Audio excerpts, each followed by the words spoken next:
Yan, ito na mga kapatid, nabaklas na natin yung sa Easy Ride na 175. So far so good yung kanyang lining, no, sa loob ng 3 linggo. Wala pa siyang tama, hindi kagaya ng iba na mayroon na siguro, baka tsambahan lang din. Ayan, makita nyo. Pero parang nag-aalala ako sa mga guhit-guhit na yan, yung mga patagilid na yan. So sana sa loob na isang buwan may get, hindi naman. 3 weeks pa lang naman to eh. Pagka naiwalwal niya na to siguro, baka magwalwal na rin. Shout out. So yun.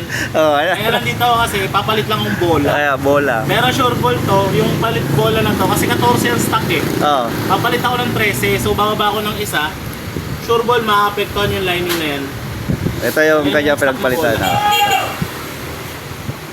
Nagpalit tayo ng 13. Okay, shout out. Hey.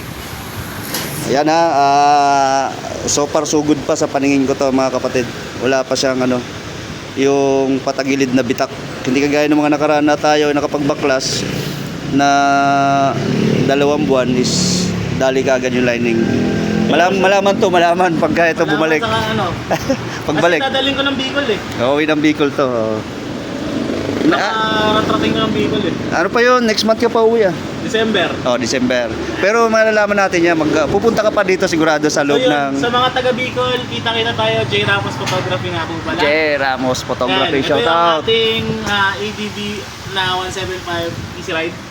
So, ang mga palit na ito, Motaro MDL, tsaka Boss Mel Custom Seat lang. Shout out kay Boss Mel. Shout out Boss Mel, baka naman. Baka naman. Shout out. 01 Moto, shout out. Siyempre, 01. mapahuli ko pa ba 01 Moto? Oh, 01. 01 Moto. Hindi lang siya hindi siya nakasama sa ano. Pero B4 kasama na. Oh, sa susunod sasama na daw siya Oo, sa tayo sa B4. North Loop. North Loop. Hindi ko sure kung North. Pero ngayon yung B3 North Loop, di ba? Nasa North Loop sila. Oh. Shout out sa mga North Loopers.